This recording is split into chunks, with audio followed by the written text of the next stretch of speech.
धरती के चारों तरफ एक और मिनी मून की खोज की गई है। खास बात तो यह है कि ये मिनी मून कुछ हफ्तों के लिए धरती के चक्कर लगाएगा। इसके बाद ये वापस जहां से आया था वही चला जाएगा। वैज्ञानिकों ने इसे सितंबर में ही आते हुए देख लिया था, लेकिन 8 नवंबर को यह धरती हिल्स फेयर में प्रवेश कर गया है। 1 दिसंबर को यह धरती के सबसे नजदीक होगा। आइए जानते हैं अपनी धरती के इन नए मिनी मून के रहस्यों के बारे में। 6 मीटर की इस अंतरिक्षीय वस्तु को पहली बार 17 सितंबर को देखा गया था। वैज्ञानिकों ने इसे panoramic survey telescope and rapid response system 1 से देखा था। तब यह पाइसेस और सेटस नक्षत्रों के बीच था। यह टेलीस्कोप, जिसे लोग पेनस्टार्स कहते हैं, वह हवाई के माउई में स्थित है। मैसाचुसेट के कैम्ब्रिज स्थित माइनर प्लैनेट सेंटर ने पहले इसे एस्ट्रॉइड समझा। इसका नाम दिया गया 2020 SO, लेकिन बाद में जब साइंटिफिक गणना की गई तो पता चला कि कुछ समय के लिए धरती अपने लिए एक मिनी मून ला रही है, या यूं कहे कि यह मिनी मून धरती की ओर से आ रहा है। 8 नवंबर को यह धरती के हिल्स फेयर एरिया में प्रवेश कर चुका था। हिल्स फेयर यानी धरती से 30 लाख किलोमीटर की दूरी पर इसी हिल एरिया में धरती की गुरुत्वाकर्षण शक्ति काम करने लगती है, ताकि दूसरे ग्रह की ताकत से कोई वस्तु उनकी तरफ न चली जाए। वैज्ञानिकों का मानना है कि 1 दिसंबर को यह मिनी मून धरती के सबसे नजदीक होगा, यानी धरती से मात्र 43,000 किलोमीटर की दूरी पर। अब आपको बता दें कि आखिर यह मिनी मून नाम की चीज है क्या।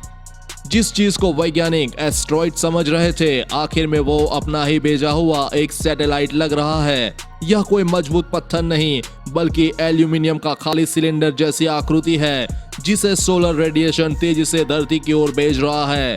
इस बात को पुख्ता करने के लिए वैज्ञानिकों ने 170 बार इस वस्तु का अलग अलग जगहों से ऑब्जर्वेशन किया।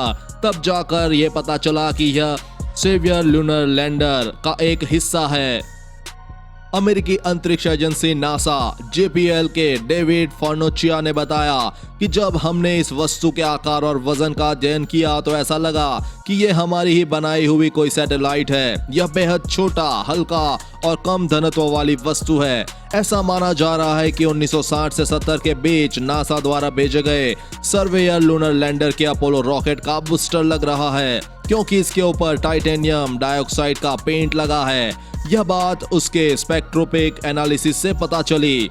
साल 1966 में नासा ने चांद के लिए सर्वेयर 2 नाम का सैटेलाइट अपोलो रॉकेट से भेजा था, जो फेल हो गया था, क्योंकि धरती की तरफ आ रही इस वस्तु का रास्ता वही है जिस रास्ते पर सर्वेयर 2 मिशन नष्ट हो गया था। यह हुआ था खराब बूस्टर की वजह से।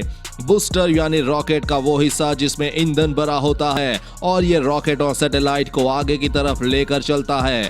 सर्वेयर 2 मिशन के रॉकेट का बूस्टर खराब होने से वह पूरा मिशन 23 सितंबर 1966 को चांद के कोपरनिकस क्रेटर के टकरा गया। लेकिन इससे ठीक पहले रॉकेट का अपर स्टेज द सेंटेरो सूर्य की कक्षा में गायब हो गया।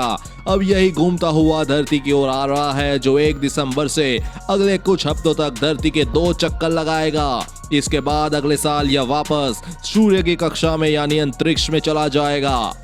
वैज्ञानिकों की गणना के अनुसार द सेंटेरो 1 दिसंबर को सुबह 3:57 धरती के बगल से निकलेगा, यानी भारतीय समय अनुसार दोपहर 2:27 यह धरती के बगल से गुजरेगी। तब इसकी धरती से दूरी करीब 43,000 किलोमीटर होगी, यानी हमारे जियोसिंक्रोनस ऑर्बिट से मात्र 8,000 किलोमीटर दूर से। अमेरिका के लोग इसे अलसुबह रोशनी होने से पहले देख पाएंगे।